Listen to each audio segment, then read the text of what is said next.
Hi hello வணக்கம். இது உங்கள் சிவி ஜோன் சொல்லலாம். எப்படி இருக்கீங்க? இப்போ பார்த்தீங்கன்னா ஒரு விஷயத்தை பற்றி நம்ம பேச போகிறோம். இப்போ நிறைய பேர் வந்து விஜய் பார்வதி கமருதீனை பற்றி இஷ்டத்துக்கு வீடியோ போட்டுட்டு தான் இருக்காங்க. நீங்களும் வந்து நிறைய கமெண்ட்ஸ்லாம் கேட்குறீங்க, அவங்கள பற்றி சொல்லுங்கன்னு. பொய்யான தகவல் சொல்கிறதுக்கு எனக்கு மனசு வரல. இஷ்டத்துக்கு நம்மளும் பேசலாம், பட் பேச முடியல. இப்போ என்னென்னா ஒரே ஒரு விஷயத்தை மட்டும் பேசணும். நிறைய பேர் கமெண்ட்ஸில் வந்து இதை ஒரு விஷயத்த சொன்னீங்க. இது ஏன் பேசலாம் அப்படின்னா, இதுக்கு முன்னாடி ஒரு விஷயம் நடந்திருக்கு. அதனால் என்ன அப்படி பார்க்கலாம். அதுக்கு முன்னாடி பார்க்குற எல்லாருமே நம்மளோட சேனலை சப்ஸ்கிரைப் பண்ணிட்டு பாருங்கள், லைக் பண்ணுங்கள், கமெண்ட் பண்ணுங்கள், ஷேர் பண்ணுங்கள். போவாங்க இந்த வீடியோக்கெல்லாம் போகலாம். விஜய் பார்வதி கமருதீன் இது வரைக்கும் பார்த்தீங்கன்னா அவங்களுடைய சோசியல் மீடியா எதுலேயுமே வந்துட்டு அவங்க இது வரைக்கும் தகவல் எதுவுமே கொடுக்கல, நன்றி உரை எதுவுமே சொல்லலை. அதே மாதிரி மக்களை இது பண்ணுறதில்ல, அந்த இன்டர்வியூஸ் எதுவும் வரல. ஆனால் ரெட் கார்டுன்ற ஒரு விஷயம் கண்டிப்பாக அவங்கள செம்மையாக ஹார்ட் பண்ணியிருக்கும். அது வந்து மாற்றுக்கிறது கிடையாது. ரெட் கார்டுன்றது சும்மா விஷயம்லாம் கிடையாது. இப்போது ஆனால் வந்து பார்த்திங்கன்னா இது எப்படி போகும்னு நினச்சாங்கன்னா, ஃபஸ்ட்டு நாளே நம்ம வந்துட்டு ஏதோ இந்த பண்டிகை கொண்டாடுற மாதிரி ஒரு சில பேரில் வந்துட்டு அதான் ஒரு ஃபேமிலிலாம் வந்துட்டு கேக்கெலாம் வெட்டினாங்க. ஒட்டோட்டோட்டோட்டோ அப்பா அவங்களுக்கு கீழே வந்து என்ன நடக்குதுன்ற மாதிரிலாம் கமெண்ட்ஸ் போட்டுருந்தாங்க. இப்போது இது வரைக்கும் அவங்க வரல ஒரு பக்கம். இன்னொரு பக்கம் இதே மாதிரி ரெக்கார்டு வாங்கினவங்களுக்கு என்னென்ன நடந்திருக்கு அப்படின்றத பார்க்கும்போது, போன சீசனுக்கு முந்தின சீசன் வந்து பிரதீப் அவர்களுக்கு ரெட் கார்டு கொடுக்கப்பட்டிருக்கோம். அப்போ பிரதீப் இதே மாதிரி தான் ஒரு வாரம் வந்துட்டு எதுவுமே தகவல் இல்லாமல் இருந்துச்சு, ஞாபகம் இருக்குன்னு நினைக்கிறேன். அப்போ மேபி பிரதீப் வந்து இந்த வாரம் வரதுக்கு வாய்ப்புகள் இருக்குன்னு சொல்லிட்டு கமலஹாசன் அவர்களுடைய ப்ரொமோ வரும்போது நம்ம எல்லாருமே எதிர்பார்த்தோம். ஆனால் வரல.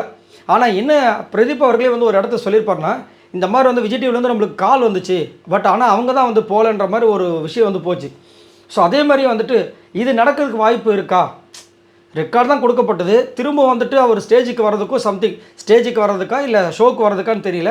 ஆனால் வந்துட்டு கூப்பிட்டாங்க அப்படின்னு சொல்லிட்டு இப்போ கூட வந்துட்டு சுரேஷ் தத் அவர்களுடைய ஒரு இன்டர்வியூவில் கவனித்தேன். இவனுக்கு ஆக்சுவலாக கால் பண்ணியிருக்காங்க, இவன் தான் விட்டான் அப்படின்லாம் சொல்லியிருப்பார் பிரதீப் பற்றி. அப்படின்னும் போது இவங்களுக்கு ஒரு வேளை வந்துட்டு இது வரைக்கும் அங்கேயே இருக்காங்களோ அப்படின்னு ஒரு டவுட் நிறைய பேருக்கு இருக்குது.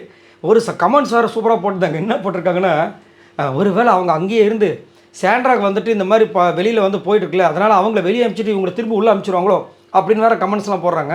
அந்த மாதிரி நடக்கிறதுக்கு பெரிய அதெல்லாம் சான்ஸே கிடையாது.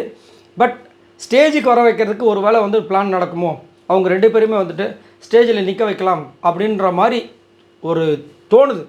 ஏன்னா முன்னாடி வந்து பிரதீப் அந்த மாதிரி நடந்திருக்கு. ஆனால் அவர் தான் நிராகரிச்சிருக்கார் அப்படின்ற மாதிரி சொல்கிறார். அப்படிங்கும்போது இவங்களுக்கும் அந்த மாதிரி ஒரு வாய்ப்பு இருக்குமோ அப்படின்ற மாதிரி தோணுது. அந்த மாதிரிலாம் வாய்ப்பு வந்துச்சுன்னா செம்ம மாதம் இருக்கும். என்ன நடக்க போகுதுன்னு தெரியல. அதே மாதிரி நிறைய பேர் வந்து ரெட் கார்டை ரிவர்ஸ் பண்ணுவாங்களா அப்படின்னு கேட்குறீங்க. ரிவர்ஸ் பண்ணுறதுக்கு இது வரைக்கும் எந்த சீசன்லையும் இந்த மாதிரி பண்ணது கிடையாது.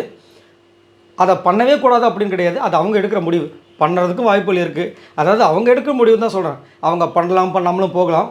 ஸோ என்ன வேணால் நடக்கலாம். அது இந்த வாரம் 8 தான் தெரியும். ஆனால் எனக்கே ஒரு இதுவாக இருக்குது, என்னையா நடக்குது. அவங்களும் எதுவுமே இது வரைக்கும் இன்ஃபர்மேஷன் கொடுக்கல. அவங்களோட பார்வதி அவங்களுடைய சோசியல் மீடியாவில் மட்டும் வந்துட்டு அப்டேட்ஸ் மட்டும் வருது. அதை தான் நம்ம ஷேர் பண்ணுறோம் அப்பப்போ. அதுவுமே அது பார்வதி போடுறது கிடையாது. முன்னாடியிருந்தே அவங்களுடைய அந்த அக்கௌண்ட்டை ஃபாலோ அதை என்ன சொல்லுவாங்க, அவங்க வந்து மேனேஜ் பண்ணுறவங்க போட்டிருப்பாங்க வச்சுக்கோங்களேன். அவங்களுக்கு ஒரு டீம் இருக்குன்னு சொன்னாங்களே பார்வதி, அவங்க போட்டிருப்பாங்க வச்சுக்கோங்களேன். ஆனால் கமருதீன் சைடு எதுவுமே ஒரு அப்டேட்டும் இது வரைக்கும் வரல. அவங்களுடைய நண்பருடைய சோசியல் மீடியாவில் போய் பார்த்தாலும் அங்கேயும் எதுவுமே அப்டேட் வரல. ஸோ இது ஒரு நடக்கிறதுக்கு வாய்ப்பு இருக்கோ? நடந்தால் செம்மையாக இருக்குமே. மீண்டும் பிக் பாஸ் அந்த ஸ்டேஜில் வந்துட்டு இவங்க 2 பேரும் பார்த்தா செம்ம மாதம் இருக்கும். அதே மாதிரி இன்னொரு சேனலில் வேறு வந்துட்டு அந்த டான்ஸ் இதில் வந்து அவங்க வரணும் அப்படின்னு நிறைய பேர் வந்து சூப்பராக சொல்லிட்டு இருக்காங்க. ஆனால் எது நடக்குதோ இல்லையோ, இந்த மாதிரி ஒரு சப்போர்ட் வந்து 2 பேருக்கும் நடந்திருக்கு.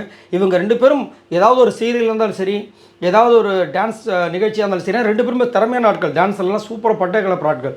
வந்தாங்கன்னா கண்டிப்பாக பயங்கரமாக பிச்சுன்னு போவோம். இதை பற்றி உங்களோட கருத்தை சொல்லுங்கள். உங்களுக்கு என்ன தோணுது? உண்மையிலேயே மறக்காமல் கமெண்ட்ஸ் பண்ணுங்கள். மறுபடியும் வரதுக்கு வாய்ப்புகள் இருக்கா? இல்லைங்க அதெல்லாம் வரமாட்டாங்க அப்படின்ற மாதிரி தோணுதா? நீங்கள் சொல்லுங்களேன். பாய் நண்பர்களே.